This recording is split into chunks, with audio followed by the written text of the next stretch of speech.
one thing I've never admitted or really talked about was for most of my life, I've been afraid of the dark.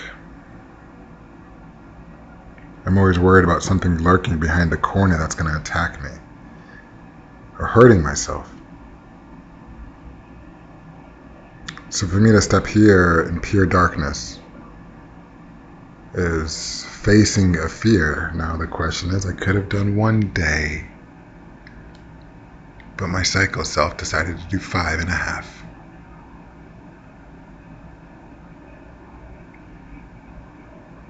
Now before I came here, this journey to this darkness retreat just did not start yesterday.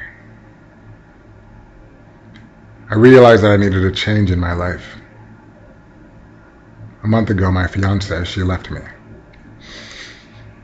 Took the kid with her, my 6-month-old.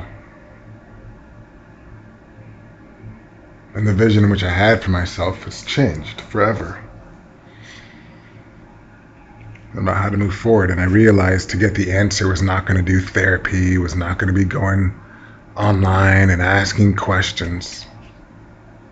And so I connected with my friend Vicky Higgins and some other friends, and they said, hey, have you considered going to Sedona or doing a darkness retreat? And at that moment, I never considered it, never really thought about what it was, but I remember the first day I was in Joshua Tree. I did a solo trip.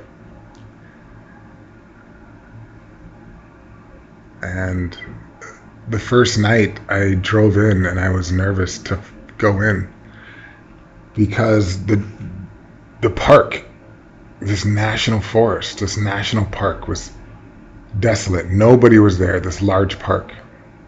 And there's only 1 or 2 families that I saw in the whole place. And instead of going to my assigned destination, my campground, I decided instead to park right next to some other people so I wouldn't be alone. I was scared, I was nervous, I was wondering what might happen. So I parked in, but at the nighttime, the night still came. I remember walking outside and seeing the vastness of this national forest and seeing it in darkness underneath a full sky of stars.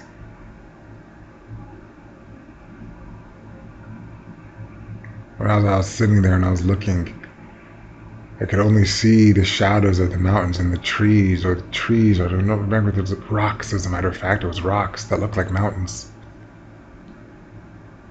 And finding peace.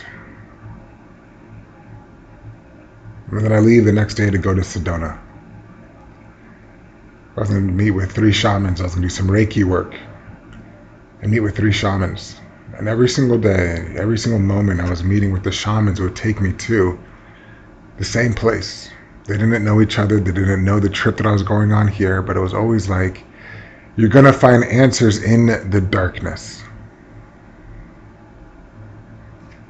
You're gonna find yourself in the darkness, and it's not to turn the lights on, but it is your ability to navigate within the darkness and trusting within yourself that you know how to navigate. So as it brings me here several weeks later, as I'm now here in Hualtuco, Mexico, solo, in this room, in this darkness, facing exactly what it needs to face. The lessons of conditioned or being unconditioned from the world, the vices, the devices, the mindsets, the hurry when you don't really need it, the rebirth,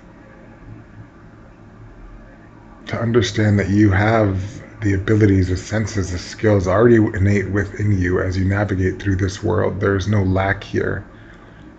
To be honest, there's only abundance in this solo room, and it's crazy. The only thing that I fight against is time, but right now in this world, I'm not trying to rush time, I'm trying to slow it down to enjoy every minute, every moment, every mindset shift and change.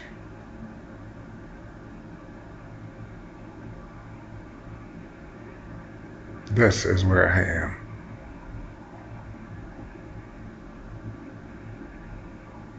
Navigating in my mind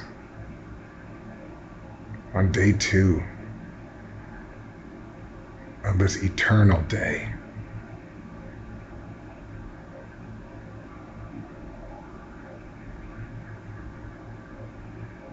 Facing the darkness. But reality, it's the darkness where creativity comes. It's darkness where connection comes. It's darkness where realization comes.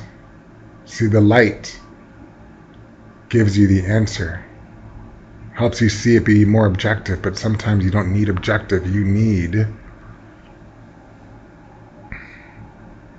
the creative nature to understand the next steps to take, or how just to be present, or just to be you.